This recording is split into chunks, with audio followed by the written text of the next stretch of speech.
All right, we are recording. All right. So welcome to another episode of Witch Hat Chats, sponsored by Evermoving We Rise and Moonlight Potions and Charms. I am your amazing goddess host, Miss Nikki Kirby, and we have our Texas Mojo Man, Saul Ravencraft. How you doing, Saul? I am fantastic, Nikki. How are you doing? I'm here. And that's always good, right? Well, yeah, it beats the alternative. Oh, so how hot is it down there? I don't know what the temperature is right now. I'm just not going to think about it, and hopefully that'll help. No, the heat's been pretty relentless. It generally hits triple digits by the time we get to the afternoon, and it'll cool down into the upper 80s somewhere in the middle of the night. So not my favorite weather. I like fall weather in general. I like something where you can put on a layer or so and feel comfortable, but not real cold where you got to bundle up, and not real hot where you just are bathed in sweat all the time. But something where you have that kind of nice medium there. I could live with weather in the 60s all year round. That would be lovely. Yeah, that would be nice. And I am waiting to actually see you on Witch Hat Chats in a kiddie pool full of water. Hosting. Well, maybe someday. Maybe someday. Not today, though. Not today. All righty then. So you want to know what our divination is for today? Of course I do. All right. So for those of you who are knowing about, I drink positive energy tea by Yogi. And no, I'm not getting paid for this. I wish it was. Be nice. But on their little, what is it? The tea little thingies. They have these intentions. So our divination reading today is peace of mind comes piece by piece. Oh, so Saul, what is your infinite wisdom on that one? It always feels like you're mocking me when you say stuff like that. Well, but I think it's an important idea. We have this picture in our head that we're going to do some kind of work to heal ourselves. We're going to do some momentary shadow work, and everything is going to instantly be okay. And the truth is that these things are layered. There isn't just one thing that changes everything. There's one thing that changes the next thing, which changes the next thing, which changes the next thing. And so we have to be open and patient to allow that sequence to happen, to allow those dominoes to knock each other, for the whole pattern to emerge. And it's hard to do that. We're so impatient. We want that instant solution, don't we? Yeah, damn Hollywood.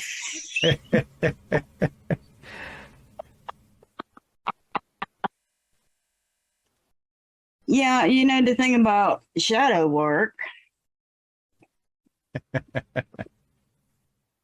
is that it is in layers. Everything is in layer upon layer upon layer. Because as you said, well, actually, one event can change many different things. It can affect many different things because it's the ripples that come out. But the effects of it are usually not even, or the long-term effects, may I say, are usually not noticed until several months or even years afterwards. So when we do try to do our peace of mind, we can be peaceful at one point, but there's always going to be something around the curve that's going to give us that curveball, and it's going to knock us off. And we have to choose how we're going to respond to it instead of reacting to it. Right. It's just like here lately, everybody is reacting to, all this violence that's been happening. Well, what we need is a response. We need policy to be placed in our government, policy against gun violence, for one thing. And I'm really excited about the policy that was passed in the House about banning the assault weapons, which I never understood why that was expired anyway. I'm excited about that. And hopefully it will pass the Senate. I'm not very confident it will, but hopefully it will. And, trying to ban these assault weapons, because I don't think that the civilians should have them. Now, military is one thing, but I don't believe that the civilians should have them. But we've had so much violence in our schools, in our grocery stores. I mean, we can't even go and buy groceries, for God's sakes. What is up with that shit? Well, I think while having the response at the government levels is important, that we also need to look at our own response. Right. Lately, I've been aware of situations where there's certain kind of conversation going on, particularly misogynistic or inappropriate conversations from other men happening.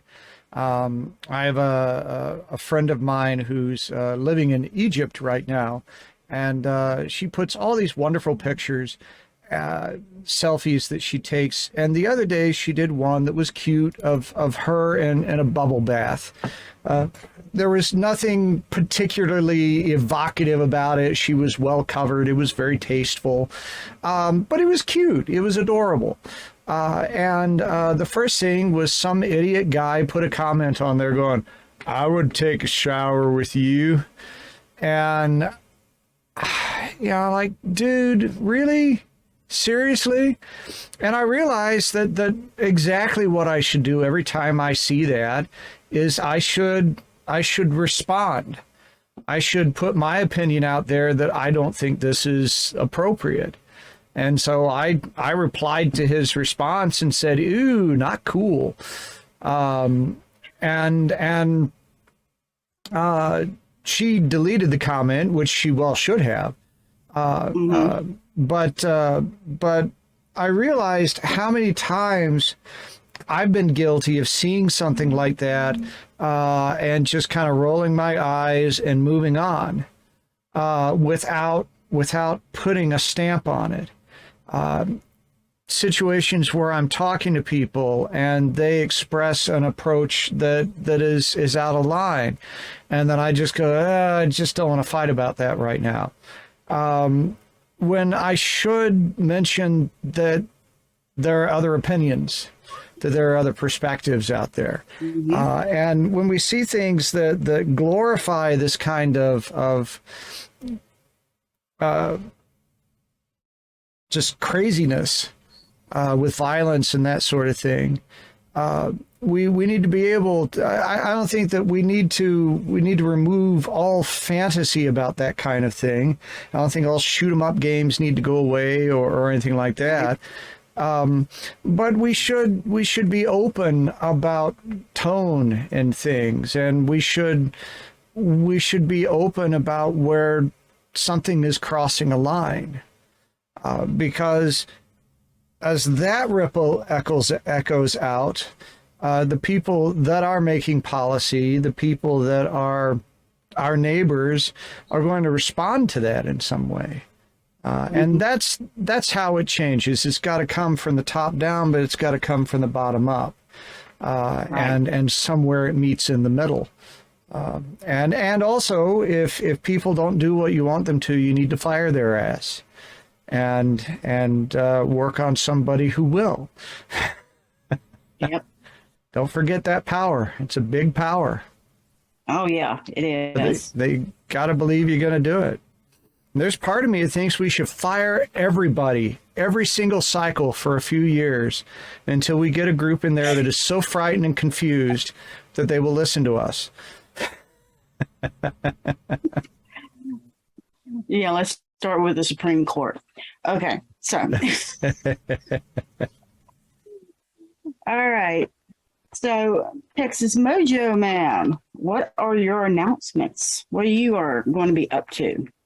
Well, I've just come off of a big round of projects, and I've got several behind-the-scenes things that I am doing, which tend to be private events and technical and media kinds of things that I'm working with, shooting, editing. Just like I do things for us, I do things for other people, and I'm never seen, but I make it happen. But I am at Curia Arcanum's House of Curiosities. Had to skip this last Thursday because we had a car issue. But you know, it was one of those things that sometimes manifesting is everything just takes care of itself. And sometimes manifesting means that your car goes to a qualified mechanic and you have the means to handle that. That didn't make it trivial, right? It was still impactful. But I remember days when dealing with a repair like that would have been much more panicky. And we just kind of dealt with it and moving on. But it did disrupt a little bit. But I will be there Sunday. Sunday is going to be, well, that's today. I am there today from 2 p.m. to 6 p.m. and it's donation day at Curia Arcanum's House of Curiosities. Not for them. You still have to buy their stuff. But for me and anything we do together, it's donation day, and pay whatever makes sense to you for whatever we do, be it readings or some kind of working or consulting about your path. Also, if you just want to chit chat, that's fine. But do come and see me. And I will be there this coming Thursday as well. We'll get that pattern moving on again. And still doing Ravencraft's Vault of Horror, the 2 screenings on the second Monday at Mr. Tramp's Pub, and the second Wednesday at Doc's Drive-In. So 2 great opportunities to enjoy a classic horror movie, and we have fun with that. And of course, now is a fantastic opportunity to engage me for your own private consultations or private events. I do paranormal entertainment, which includes mind reading and demonstrations of weird artifacts, strange lore. It's not like anything you've ever experienced before. And it could be anything from a light trip down the rabbit hole in a party setting where we kind of keep it up here for people who can't go very deep, all the way into a seance party. which gets pretty wild. So reach out and let's see what we can do. And I do travel. I travel every place I can afford to. Now, Nikki, I know you've got a lot going on. What is happening with you? Well, with Moonlight Potions and Charms, we are still just so very grateful for the reviews that we get, because it tells us that, number one, we're doing something right, and number two, we're really helping the community. So we're getting our 5-star reviews, for our amazing service, products, and fast shipping. Like I said, a lot of our shipping is usually done that very day, if not the next day, the majority of it. So we still have our readings and our coachings. So make sure that you kind of come by and just be able to see us when it comes to having an ancestor reading. Now, those are unlike any other type of readings, because we go into both sides of your parents' family trees to help you with whatever issues that need to be helped with, and even to help you to communicate with a certain ancestor that maybe you want to start working with. So there is so much that we can be able to do with the ancestor readings. And then, of course, we have my shadow work collection, where we have the shadow work candle, the shadow work oil, and the shadow work bath.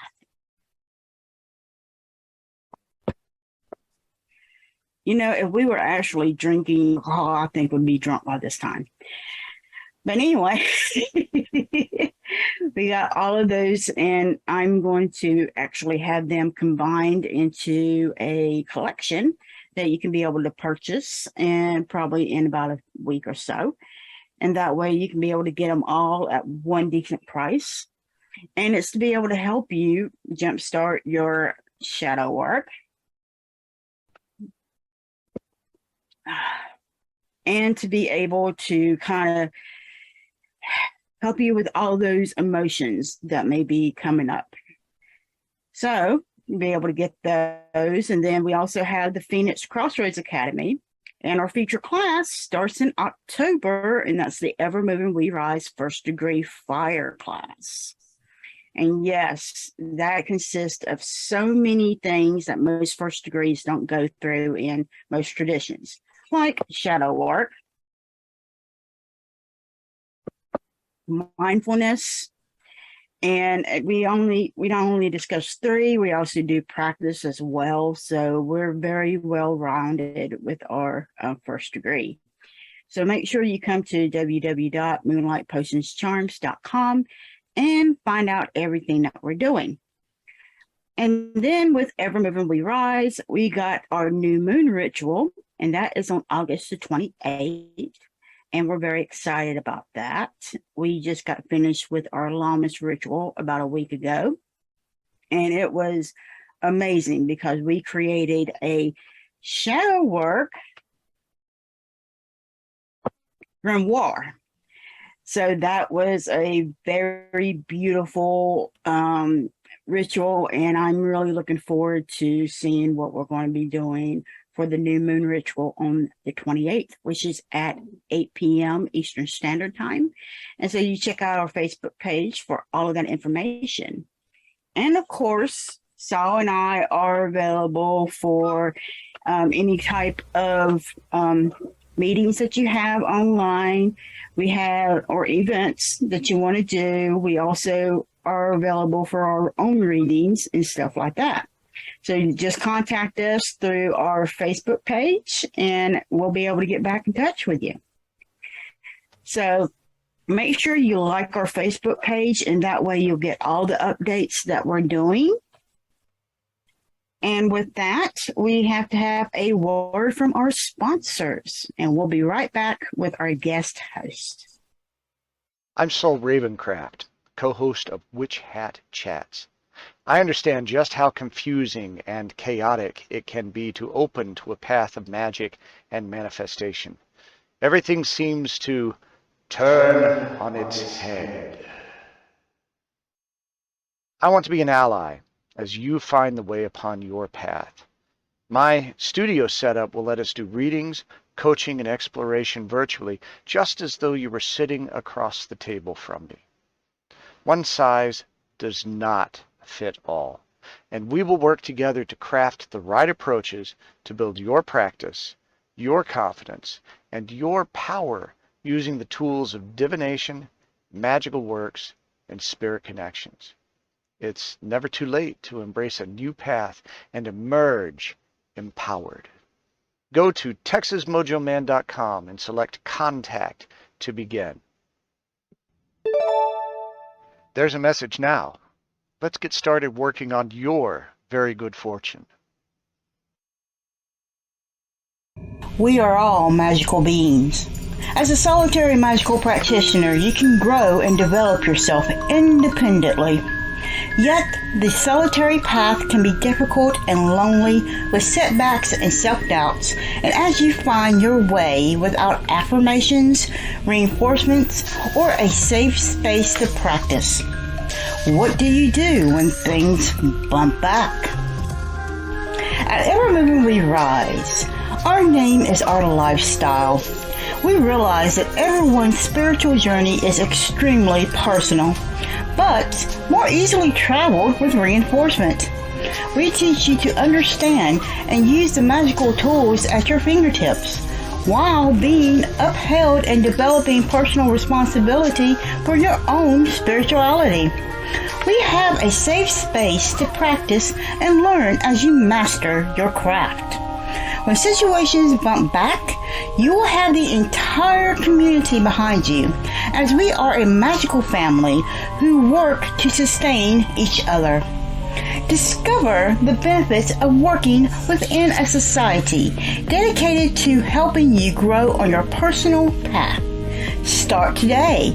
Visit us at our website, Linktree, or Facebook page, and discover why we don't fit in the box. Have you heard?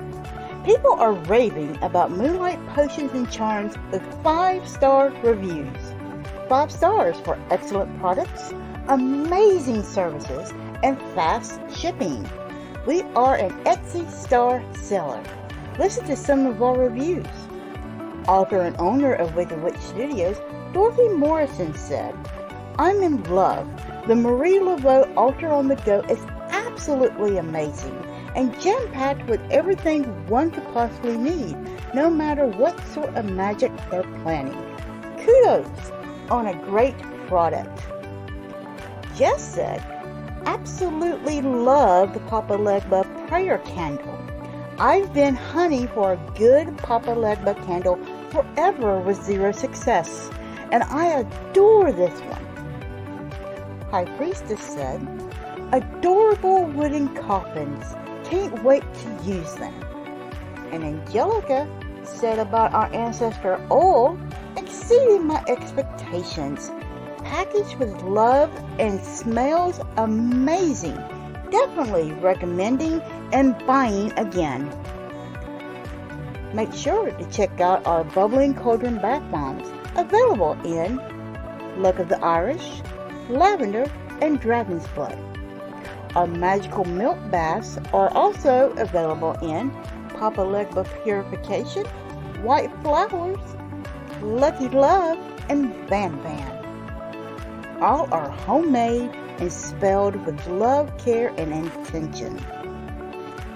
Our Happily Ever After candle line is designed with you in mind.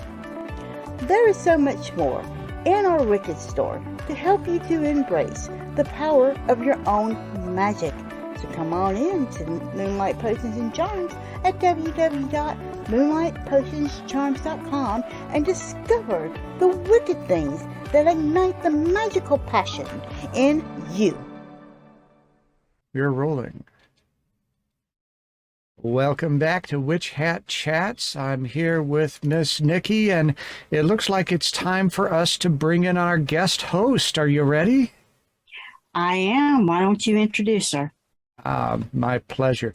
A practicing pagan for 20 plus years, our guest host is a devoted polytheist, author, artist, and priestess of the Morrigan.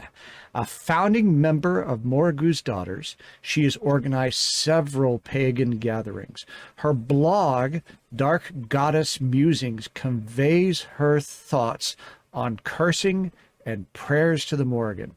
Along with her husband, she owns and runs the Etsy shop Forge of Awesomeness. She loves to create art out of skulls and dead things. Please welcome to the program, Stephanie Woodfield. Hello, Stephanie. Hi, thank you for having me. Oh, how could we not? What a crazy list of things.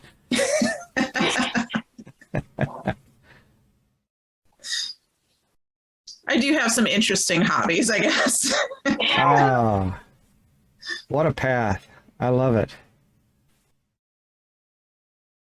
Yeah, and I've seen some of her things that she's made as well, and they are amazing. The little skulls are so cute. Oh, thank you. Well, I'm glad you think they're cute because there's quite a lot of skulls in my house and they feature quite a lot in my jewelry as well. But for me, that's honoring the spirit of that animal and that energy. So I vibe totally with that. So which came first for you, the art or the Morrigan? I guess it was a little bit of both. So the Morrigan, I think she was really around me for most of my life. And then I kind of just realized she was there. So back when I was a baby pagan in my teens, that's when I really realized who she was. And all the art and other things kind of came after that, maybe a little bit inspired by her. But she's always been that driving force. And I honestly, when she showed up, didn't even know who she was. I actually saw her in a dream and she told me her name. And it wasn't a name I actually knew. And then I did a lot of research and ended up finding out who she was after that. And then it kind of all went from there. So a lot of Morrigan lore that I have seen where she comes up and, different films and stories and things like that, tends to be a little ragey, right? It's the Morrigan. It is react. Well, yes and no. Let me put it that way. So there is definitely that side to her. I mean, she's many things, but she is also a goddess of war in Irish mythology. So obviously war and that rage is definitely there, but it's always for a good cause. It's not rage for just the sake of rage, which I think is maybe why people kind of find her scary at first. It's always for overcoming something for a good cause, for other people, for bringing justice in some way. So the Morrigan is a force that brings good change. She's also a shape-shifting goddess. She's connected to magic, to prophecy, to several different things. So she's not just a goddess of war, but I think that scary face is definitely the face that we see first. And I think she kind of does it on purpose, honestly. I kind of think that if you can't handle her war face, then you don't get all the other good faces, the other parts of her that aren't as ragey. Right. Well, and I think people in general misunderstand the concept of a god of war, that just as the soldier truly craves peace, but is prepared for war, it's the same situation with a god of war. It's not like the god or the goddess is going around and manipulating and creating conflicts so people will fight. That is the desire for peace, but the like you mentioned, justice. That when justice is demanded, to inflame that boldness that causes people to draw the line and to defend themselves and to not be run over. Because sometimes you do have to do hard stuff when your oppressors come.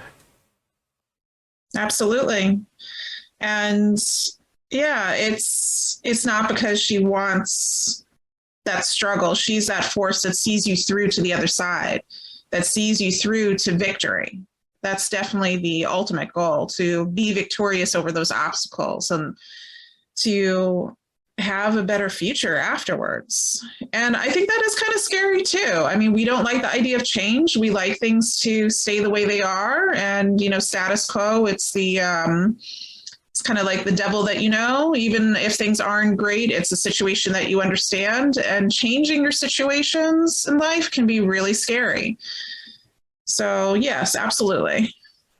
Yeah, the one thing about change is, and I tell everybody this, if we could schedule it, we would always reschedule it. Mm-hmm. And then we would reschedule that reschedule, and then reschedule that reschedule. And we just keep doing it until we just say, oh, we're not going to schedule it anymore. Yeah, I would have definitely done that if I could have. The Morrigan has definitely made that not happen. She definitely shows up in times when you least want change, but you need it the most. So she's definitely kind of that tough love. It's evolved, definitely. Right now, she's more like, if you ask me what the Morrigan was a goddess of right now in my practice, I would say she's a goddess of prophecy. That's kind of the focus where I'm at in my path at the moment. But, with things going on in the world, that war side sometimes needs to come out too. So she's a goddess of a lot of things. But yes, I like that. I would totally reschedule all the change if I could, which would probably be horrible for me, but it's human nature. Yep, it definitely is. And I think that's what the dark goddesses and gods kind of try to force that onto you, because you need that to be pushed. You need that little extra push, and it depends on you. You may end up needing to be kicked through there, Well, yeah, sometimes we need to go, kicking and screaming, definitely. But I think I would love that that's reframed a bit in our minds, because we have this idea of dark deities as something scary. And yes, they bring change and transformation, and it's usually difficult. But those are the deities that we need the most when we're going through difficult times. I would love if we saw it less as, something difficult we're going through, and they're just kind of there to get us through boot camp, but to also realize these are the deities that we lean on during our dark times. Everything can't be love and light as much as we'd like it to be. Life's tough. We have difficult times that everyone goes through. And yeah, those should be the gods that we seek out, instead of them coming and kind of doing the holy 2x4 to us and telling us, hey, you got to change. It would be nice if we sought them out first before our lives got to that point. Do you feel like the Morrigan chose you, or that you were in some way calling out to her? I think she definitely showed up in my life and decided, hey, we're going to do some stuff together, like it or not. So I kind of feel it was she was the initiator, if you will. Actually, what started the whole thing was I worked with a small coven that was kind of Celtic based, sort of. And part of being part of that group was that you had to pick a patron deity. So I was very early in my practices, and I had this whole idea that I don't have to pick a patron deity. I'm just going to work with all the goddesses, and it's going to be fantastic. I don't have to pick one to focus on. And that was the night I had that dream about the Morrigan, where she just showed up and is like, I am the Morrigan. And I just felt so drawn to her, even though she kind of was this pulsing, strong force, this woman turning into crows and then back into a woman. And I didn't really know what to make of it, honestly. But yeah, she definitely showed up for me. And I think that's different with every deity. There's a lot of people who say that about the Morrigan, where they felt she was kind of there for a while and then she kind of made herself known. And, if that's not your experience, that's okay too. You could absolutely approach the Morrigan and, have a valid experience with her. But I really see the Morrigan as a force that's very active in this world, especially right now. She's very present in it. There's a lot of other deities that are like that too. And there are other deities that are a little more mysterious and in the background. The Morrigan is just not one of them. So we were talking about off screen about why they call her the Morrigan. So can you explain that to people? Because like I was saying, why do we have to put the in front of Morrigan? Why can't we just say Morrigan? Does someone get confused that there's a Morrigan, like she comes in 6-packs? She kind of does. It's more like 9-packs though, but kind of. So the short answer is it's a title. There's a lot of Irish deities who have a title. So it starts with the Morrigan is one of them. The Dagda, the Bowen are other examples. And that is how they're referred to in Irish mythology. In Irish, it would be An Morrigan, which is just the Morrigan. She is made up of 3 different deities who are sometimes called sisters. You could see them as aspects or faces of her, which are Anu, Macha, and Baive. So it is a whole rabbit hole you could go down to if there is one true name of the Morrigan. I like to see them as 3 aspects of her. I would surmise that Anu is maybe her actual name, but I won't go down that whole discussion of why I think that, because it's long and very very boring. But just she is multiple deities that form the Morrigan, which means the Great Queen. So if you're talking about the Morrigan, you could be talking about Anu, you could be talking about Baive, you could be talking about Macha, or you could be talking about them all as one big amalgam group of deities. And she does cover, like I said, many different aspects, really a lot of different qualities. So yeah, she kind of comes in a 9-pack, if you will. I can think of it kind of as Transformers, or you could think of it as gods with personality disorders, and there's just several different faces in there. Take your pick. I think gods are far too big of beings to be able for us to understand while we're incarnated. So this is kind of their way of showing how big and vast they are, with having different names and different faces. Just makes them more interesting. Indeed. So you say that she's not always scary. So can you give us maybe an example for some people? Because as you know, when you say the Morrigan, it's like, oh my God, terrifying. Yeah.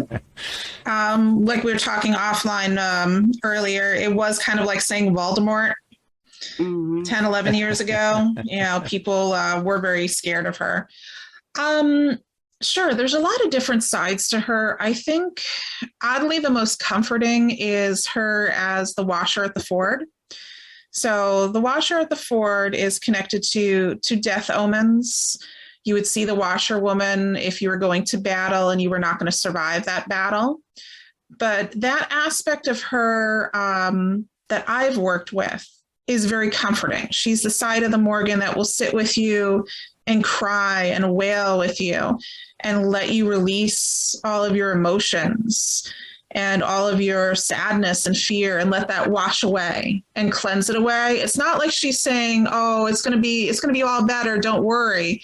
She's just present in that pain and struggle with you and helps you get past it. So maybe that doesn't sound fluffy and happy, but I think, we all kind of need a shoulder to cry on, and the washerwoman kind of is that for me. Right. Well, it shows more of her tender side. Mm-hmm. Not quite that rage face that we're all expecting first. So for somebody who's trying to get started with talking to the Morrigan, how would they go about that? Well, there's a lot of different ways that you can connect to deity. I'm a very big fan of writing prayer. I think that's kind of a word and a practice that we should kind of reclaim, because I think it is very important to talk to our deities. So you could start by writing a prayer and saying that to her, lighting a candle and saying it. My favorite thing to do is actually something that I picked up from my friend Gina. She likes to have coffee with the gods. So I have a busy schedule, and a lot of us do. So I don't always have a long time to do a very big devotional practice every single day, but I have time to make coffee because I need coffee if I'm going to function for the day, first of all. So just have coffee with the Morrigan or coffee with Hecate or whatever deity that you want to connect with. Sit there and talk to them like you would a friend about your day. It doesn't have to be some deep conversation, but just open yourself up to that connection, and not to just you saying stuff, but to also receiving things back. I think that's the really important part. We're very good at sitting and talking to the gods, but we're not always very good at listening to the gods. So it's just one way of opening up that conversation where the gods can talk to you and you can receive information and start to build a dialogue, to build a language that they're going to speak to you in. Because gods don't always talk to everyone the same way. Some people might hear words, some people might hear images, some people might just get a feeling. It's going to be different for each person. You kind of have to figure out what that language is. And, 5 minutes with your coffee is not really going to be that difficult to do every day. It's good that you say that, because that's what we tell people all the time. You don't have to get into your robes and have your altar to be absolutely perfect with everything and perfectly in place and all that other stuff, and these huge statues to talk to deities. And it's a good thing that you actually said you can do it with your coffee. Mm-hmm. Big deal. It's something like that. It's just like when it comes to the mainstream religions, they say, hey, you can talk to God anytime. You don't really have to go to church or to a preacher to talk to him. You can talk to him really anytime. So that's the same way, with all deities. Absolutely. And I think, it also helps you make your practice part of the everyday. Like, I love the robes and all the pomp and circumstance and having, a really great ritual and getting dressed up for it. But I can't do that every day. And it would be really sad if that was the only time I got to express my spirituality. If that was the only time I talked to the gods, that's not making it a part of your everyday practice. And yeah, it's not as glamorous and all that, but I think it is far more meaningful and more impactful on your life. Absolutely. So Saul, next time you have your cup of coffee, you need to talk to the Morrigan. There you go. Or whatever deity you want. I want to know what that conversation would be with Saul. I'm curious now. Well, and truthfully, I've not had as strong a connection with deity. It's been with the elemental energies, I suppose, but I haven't necessarily. I've been intrigued by so many different kinds of lore and gods and goddesses, and none of them have reached out to me the way that the Morrigan did to you. So that's an area where yes, I am looking for a deific pen pal, coffee mate. So if anyone out there wants me, drop me a line. I'd be happy to make coffee for us. Well, you never know who's going to show up now that you put that out there into the universe. That's true. Actually, I'd enjoy a regular connection with the Fae. That would be fun. I think you could still do that with the Fae as well. I think most of those kind of techniques that we use for connecting to deity, it can work with any kind of spirit that you're talking to, whether it's the ancestors, the she, gods, and even gods. We kind of think of God as a term that we all see the same. everyone has a different version of what a god is. Are they omnipotent? Omniscient. No, I'm saying that wrong. But are they all seeing? Are they all powerful? Are they all knowing? Are they even immortal? That's even something that's technically debatable in a lot of religions. So, some people could see ancestors and the she as divine beings. So I think that counts.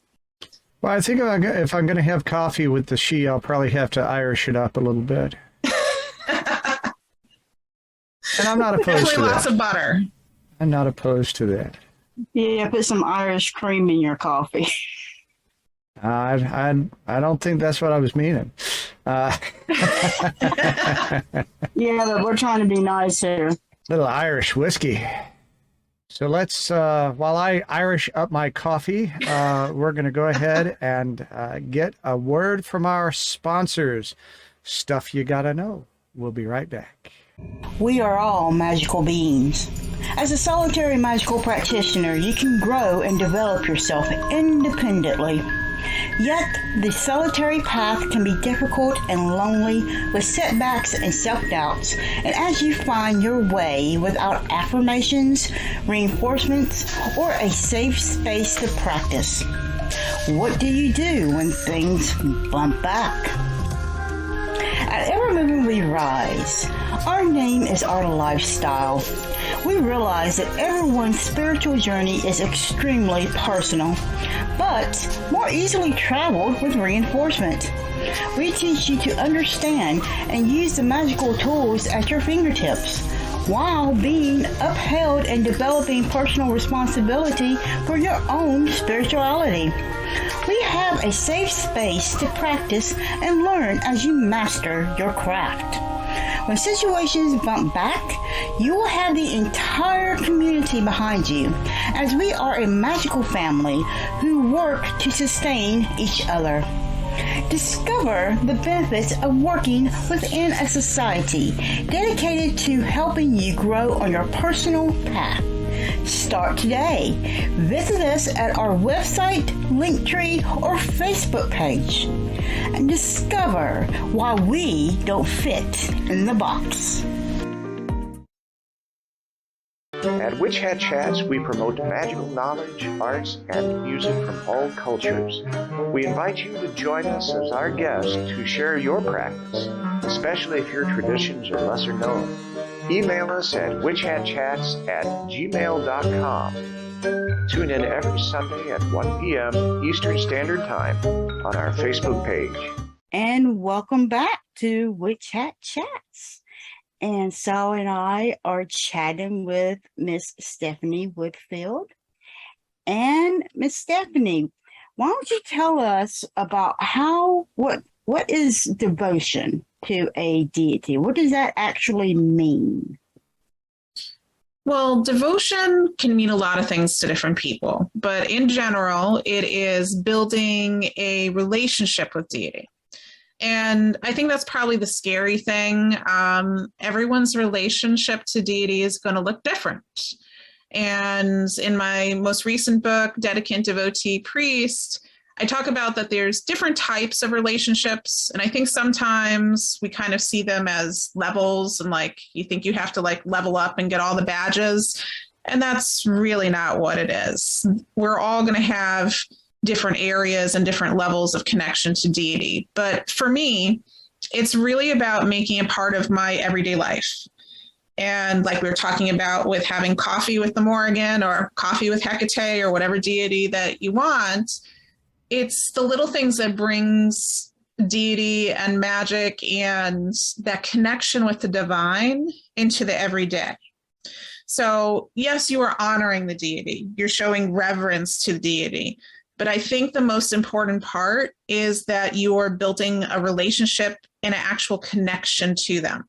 They're not just something that's this being far away that you don't know anything about. It's a being that you would recognize when they show up in ritual or recognize when they show up in your life, because you know what that energy feels like, because they're not something that's alien to you. It's someone you know and know very well.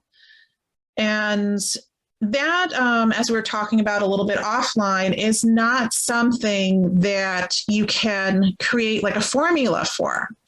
It's really very individual. I think a lot of people kind of want like the setup for like a spell where, you know, you have the red candle and you have this type of incense and you say these words and deity just shows up. Well, like I can tell you what the Morrigan likes, but, you know, even if you pour her a glass of whiskey, it doesn't mean the Morrigan's necessarily going to show up. That's kind of up to the Morrigan and kind of up to you. So it's, you know, it's kind of that wild card. You have to put the work in. And that can be kind of scary to a lot of people, but it's also extremely rewarding when you've built that relationship with deity and you see how it changes your life and impacts your life. And it's absolutely worth doing. So my mom, as I was growing up, would have these Bible devotional books that she would get. It would have some sort of a Bible verse and a little anecdote about what you were supposed to think about the Bible verse, and then maybe some kind of little prayer. And it was designed so that a busy housewife could get the God stuff over in about 10 to 15 minutes before she got to work. But yet my mom was very very devoted to those things, and she would take them in, and they created meaning for her, and they followed a certain pattern. So is there a sort of a pattern that one begins with, or you know, a way that you discover the right approaches to connecting with deity to start on the ground level? Because I'll admit, the idea of me just going, yo, deity, you know, let's hang out, right? That's a little intimidating. I feel like I should approach that with a little more respect and decorum, and maybe even formality to start with. Any thoughts on that? Yeah, there's a lot of things you can do, and I think a lot of the approach you're going to take is also going to depend on what deity it is, because they're all going to have different personalities, just as we would approach different friends differently. You know, we're going to approach different deities differently. But I think the first thing that starts out, especially if you're not sure if a deity is talking to you, is divination. Maybe there's already a god who's trying to talk to you and hanging out, and you haven't noticed them yet. So I think divination would be your first step. It could also be a good step if you decide that you want to work with a specific deity, or you want to connect with that deity and have a devotional practice to them, if that deity is open to it. And it could also show you how to approach that. Like you said, does it need to be more formal? Can it be a little bit more, conversational? And if you don't feel that, because a lot of people don't like to read for themselves with divination, if you don't feel that you're going to get a good answer from you pulling cards or doing whatever type of divination that you normally do, then ask a friend to do it. Or if it's a deity that, if you have a specific deity in mind, if you know a friend who's devoted to that deity, ask them, hey, can you pull some cards or do some kind of divination for me? I think this deity might be hanging around, and I think I might want to have a conversation with them. And, how do I go about that? You can ask for their advice or see what their divination comes up. Because maybe it's, yeah, you should definitely talk to this god. Or maybe it's like, hey, yeah, today is not the right day for that. The other thing is, I think you really need to think out of the box about what practices you're doing. So, for example, I like to sit in my temple room at home or outside in a natural place, and I'm fine with doing quiet, meditative kind of things. I know a lot of people who it will drive them nuts if they sit still for more than 5 minutes. If you're that type of person, then maybe a walking meditation might be better. You could go, I know a friend who goes hiking and just puts her earbuds in and goes down, whatever hiking path she wants to go on, and she's sweating and going through that whole trail while she's connecting to deity. I don't know if I necessarily want to sweat when I'm talking to deity, but I do have another friend who also offers her workouts to the Morrigan as well. So think outside of the box. Just because you see something in a book that says you have to sit in front of your altar and do something doesn't mean that's going to work for you. Find the thing in your life that is going to be meaningful. And figure out the things that you like. If you get a suggestion from a book and it's something you don't like doing, then you're not going to do it. So I'm motivated through this conversation to use divination to see if I have any deity that is curious about me. So walk me through how I might do this. Let's say that I'm going to pull out my tarot deck and I'm going to use this intention to look for what sort of deity might be vibrating with me. Any suggestions for how I do this? So I have a couple of suggestions for that. First of all, before you're doing your divination, I would take some time to put that intention out there. Is there a deity who is already present that I am not aware of? Is there a deity that wishes to have a conversation with me, or that I would benefit from having a devotional practice with? So just put that intention out there. It could just be you sitting for a few minutes. It could be you shuffling the cards or whatever kind of system you're using. The next thing I would do is, and I'm very big on this kind of stuff, make an offering. It can be a generic offering because you don't know what deity it is. So maybe it could be some wine. It could be your Irish whiskey. It could just be some nice clear water, or it could be a breakfast muffin. Whatever you decide is the right offering, but offer something. It's just being a good host. It's good hospitality. And you're asking for some information, so, you should put that energy out there as well and be polite.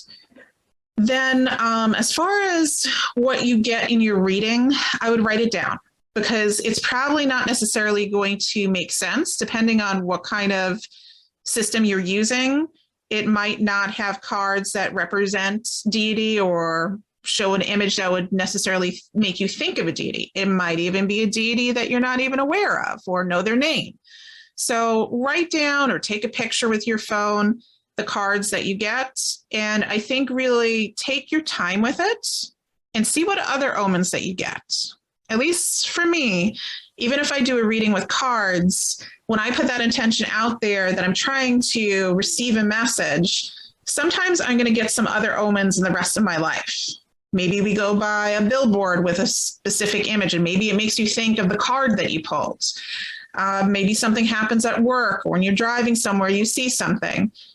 I think omens aren't just going to necessarily be in our cards. They're going to be all around us. And I think it's also okay to ask for clarification. That does not mean keep pulling the tarot cards until you get the tarot card you want. But if you do a reading and, you pull these 3 cards and you're like, yep, I still don't understand what you're saying to me. Can I please receive another omen? And then something else happens. Maybe you see a specific bird or something, whatever it is, whatever omen is meaningful to you. And then you're like, oh, wait a minute. Okay. Now all the pieces make sense. So, don't take it at face value. Just be open to what else the universe is going to give to you. I think a lot of people as well just have very narrow knowledge of deities and cultures and what gods and goddesses and entities are out there. There's a site that I rather enjoy because it's equal opportunity blasphemy. It's called godchecker.com, and it has pithy little descriptions of gods and goddesses from all different cultures, and gives you an idea of where they come from and what they're responsible for, but it's all very tongue-in-cheek. in a fun way. Somebody who is well, here, let me look up what they say about the Morrigan. I'm scared now. All right, here we go. The Irish war goddess, megalithic military mother goddess, and phantom queen. Don't attempt to mix it with the Morrigan. You would be very unwise to mess with her and her sisterly accomplices. She was one of the original members of the Tuatha De Dan, people of the goddess Danu, who chose Ireland as their base and headquarters. This was good preparation for battle and shenanigans, as the Fir Bolg had to be defeated first. As a shapeshifter, she can transform from ravishing beauty to hag, or battle crow to being one of those Irish words, Nigh, Nighe. Okay, like a banshee, a banshee. Yeah, okay, gotcha. In triple time. This has caused a great deal of confusion to careless mythologists and innocent god checkers. Some sources claim there are 3 of her, but as her sisters Bab and Niman usually join in the fray, this is not surprising. The 3 girls form a triad formidable enough to make all other holy trinities tremble and burst into tears. There could have been more, as Faye, Fodla, and Niman, other warrior goddess compatriots with shape-changing abilities, were hardly likely to sit on the sidelines when things got exciting. With crows wheeling and shrieking and startling transformations going on, who is going to stop to count? Especially when you were fleeing in terror, knowing they always picked the winning side. When Maeve, the Queen of Connaught, employed the Morrigan mob in her battle against Ulster, and gosh, there's a lot of Celtic pronunciation in here that I'm unprepared for. So Morrigan does have a loving side to her nature, and gave the Irish hero, that word again. Say it out loud. Cuchulainn. Cuchulainn, gotcha. Every chance to make love, not war. But would he listen?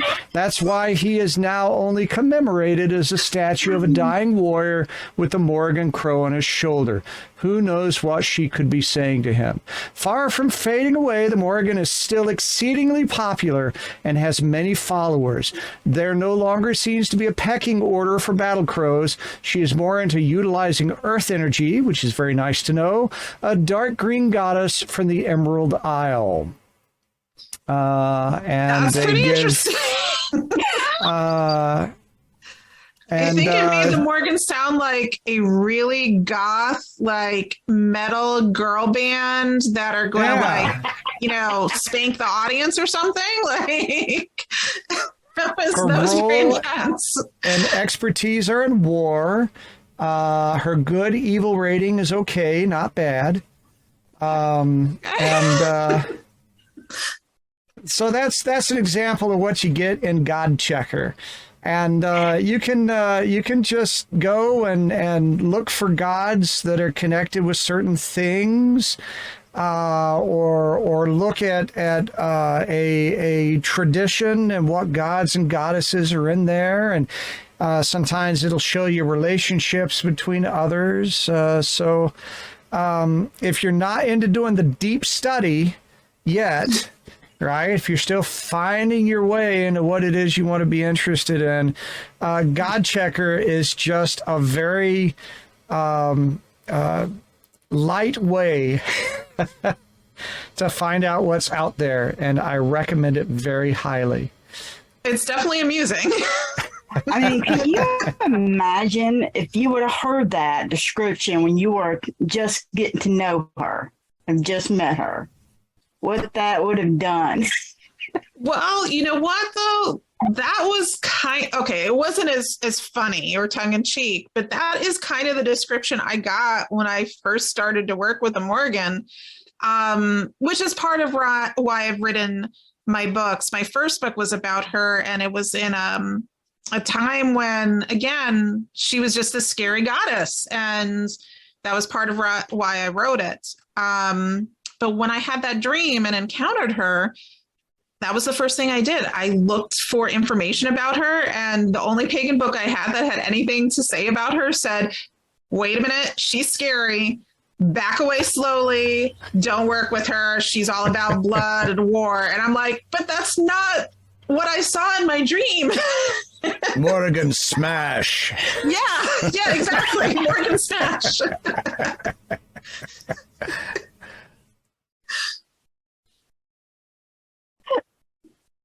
Oh, that's too funny.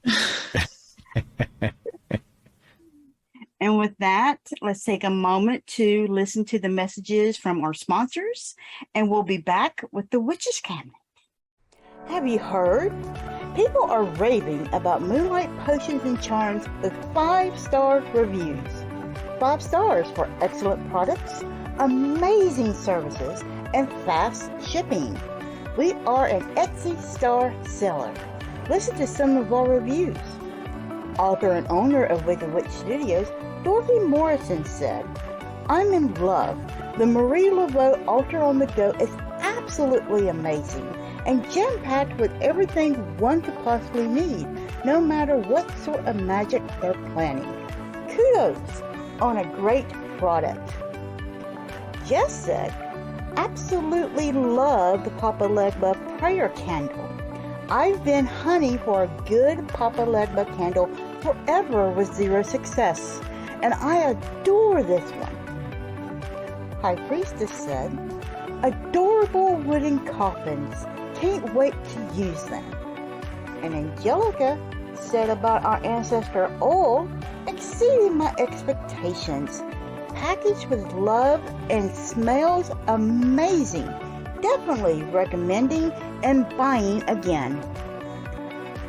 Make sure to check out our Bubbling Cauldron bath bombs, available in Luck of the Irish, Lavender, and Dragon's Blood. Our magical milk baths are also available in Papa Legba Purification, White Flowers, Lucky Love, and Van Van. All are homemade and spelled with love, care, and intention. Our Happily Ever After candle line is designed with you in mind. There is so much more in our Wicked store to help you to embrace the power of your own magic. So come on in to Moonlight Potions and Charms at www.moonlightpotionscharms.com and discover the wicked things that ignite the magical passion in you. Are you at a crossroads? Not sure which direction to go? Or do you feel powerless? Or is there another question that needs answering? At Moonlight Potions and Charms, our many services assist our clients to emerge their authentic selves and embrace the power and magic that lies within them. Many of our readings provide the clarity one needs to pursue their life's destiny. Our soulful readings assist one to discover what is required to be in alignment with one's soul journey. Our tarot readings provide clarity and coaching for those who are at a crossroads in life. Our animal medicine readings show what our animal brothers and sisters can teach you about yourself and your life. Unsure where to start your shadow work? Book a shadow reading. There is so much more in our Wicked store, so visit us at www.moonlightpotionscharms.com and embrace the power of your own magic.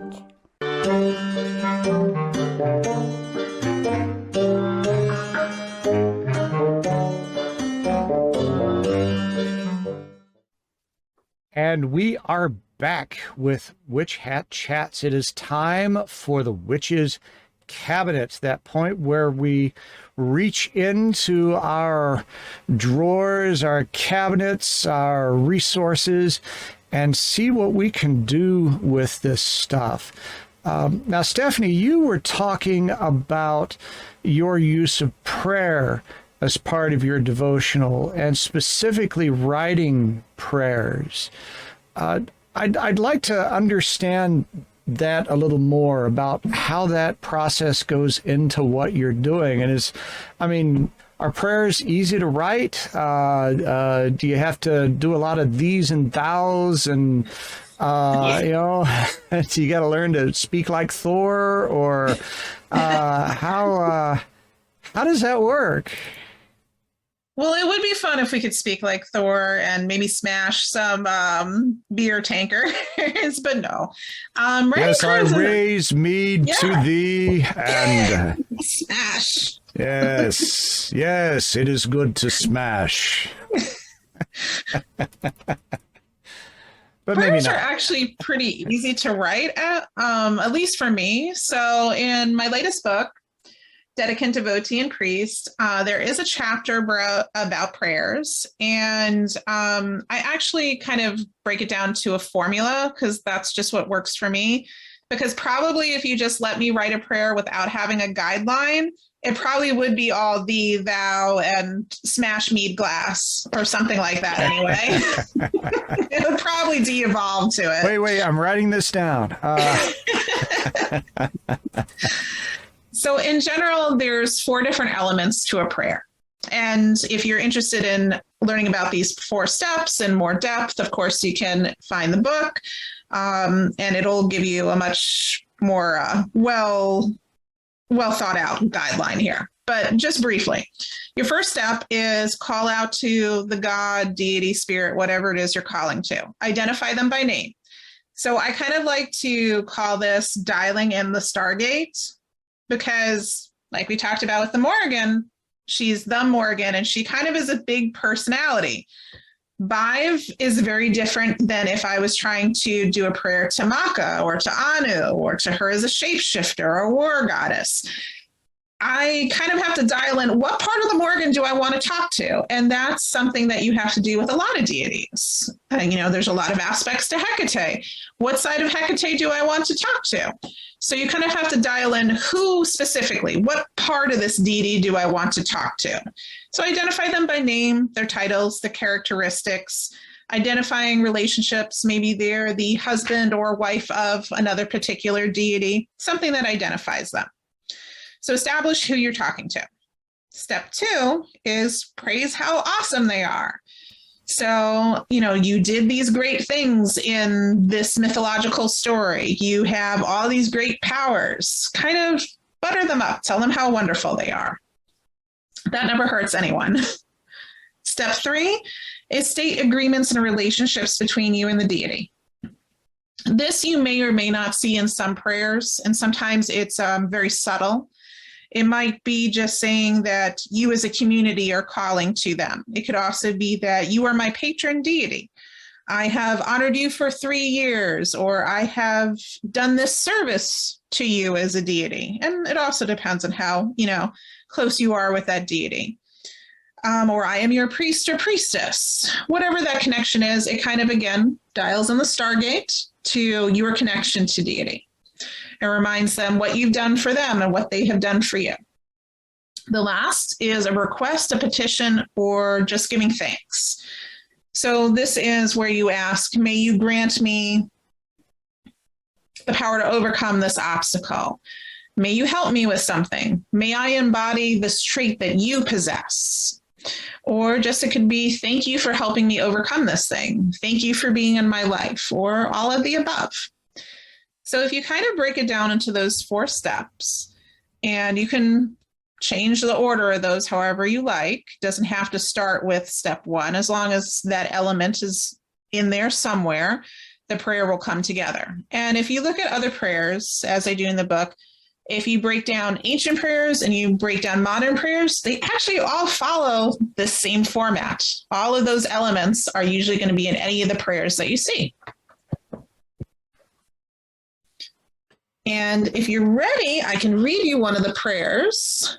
Do you have a prayer that is something that might inspire boldness? I feel like right now, what we need, clearly we're working for change, but it's going to require us all to be emboldened to act together to bring about this change, to overcome our fear, to overcome our reluctance, and to be the force we need to be for change. Is there anything that might connect with that? Yes, definitely. So, as I had said before, the Morrigan is also connected to victory, to overcoming. So definitely we can read a prayer for victory to the Morrigan. And this comes from Prayers to the Morrigan, which is one of my other recent books that came out. This book actually was inspired by a 31 Days to the Morrigan challenge that a friend of mine posted a couple of Octobers ago. And every day had a specific theme.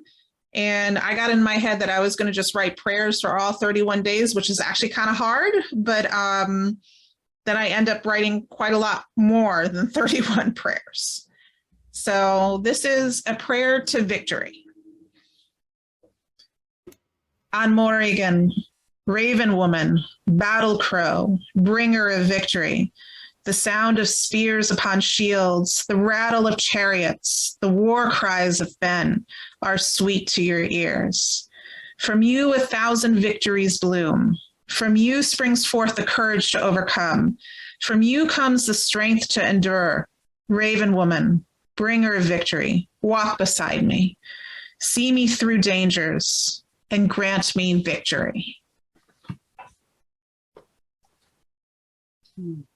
So mote it be. Might be. So mote it be. Mm-hmm. If you want to throw in some Irish, sheath bid sheana, may it be so 9 times eternal. Nice. Nice. So can you give us any, I mean, that was very powerful and that was very inspiring, definitely. Can you give us any insight as to how that particular prayer came to be? Was there a particular issue or idea that sprang that up and caused you to select those specific ideas? A lot of it came from her mythology, and some of it takes from a few of the poems in her myths. So I kind of like that imagery of the chariots and the sounds and dins of battle. So for me, she has helped me go through a lot of different battles in my own life. So I wanted to stir up that idea of this war band, that we're going towards the battle and it's a battle worth fighting for, and that we are going to endure regardless of what's thrown at us. And we're just going to see it through and get to the other side where we have victory over whatever that obstacle is. So that's kind of the idea, the energy behind it. Very nice. Very nice. Yes. Mm-hmm. It is, and it's something that we really, truly need in this day and age. Absolutely. Thank you. You're welcome. And it goes along with that God checker description. It kind of does. Yeah. I swear she really is not all the rage war goddess, but as you said, the world kind of needs that right now. So maybe she's going to be more of that for more people for the moment. And then we can go into that time of victory and peace. You know, I'll be curious for you to ask her, what did she think about that description? I think she kind of likes it, honestly. Because people don't mess with a badass, you know? So I think she likes it. She doesn't mind being scary. You know, it's more of we have to get over that she's scary when we're connecting to her, but she doesn't mind it at all. She knows there's a purpose behind it.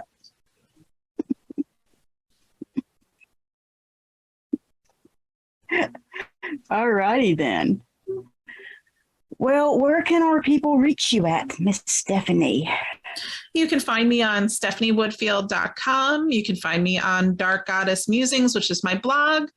Right now, my website is going to have all of the links. You can, if you go to stephaniewoodfield.com, it'll link you to my blog, to the Forge of Awesomeness, which is my Etsy store. And you will also find links to a lot of the online events I'm doing. So I have just finished up Mystic South, and I have finished up the Morrigan's Call Retreat, which were both live events. But I have two big online events coming up. We're doing a Morrigan's Call Retreat in October online for those who couldn't join us live this past June. So you can join us in October now in the virtual realm. And I am also hosting Otherworlds Hecate Magic at the Crossroads, which is going to be August 27th and 28th, which is also online. So you can find the links to all that stuff on my website and all the things that I'm up to. Excellent. And we'll have those links in the show notes as well for people watching this program. All right. So thank you for coming on the show today. We've really, truly enjoyed it. Thank you for having me. And that is all for our show today. Join us next week when Saul and I will be chatting with Christopher Penzak. You know, I was told that I would never get him on Witch Hat Chats. And guess what? I got him on Witch Hat Chats. I'm good.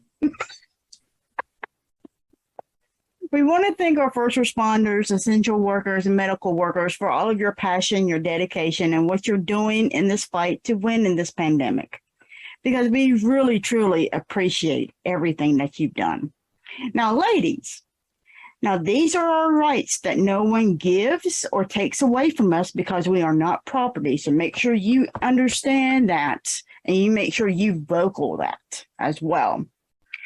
So make sure you also vote in November so we can correct this action. Make sure to wear your mask and you get your vaccinations and your boosters, and keep your fuzzy babies, your family, and yourself safe, and have an absolute magical week. I know some people who like to chat. I think they're witches, how about that? And every Sunday at 12 o'clock. And if you're hurting, they're willing to talk. Nikki Kirby with that black stone. I agree, Evermoving We Rise. Life and soul with a beautiful mind. I give you blessings under moonlight. I know some people who like to chat. I think they're witches, how about that? And every Sunday at 12 o'clock. And if you're hurting, they're willing to talk.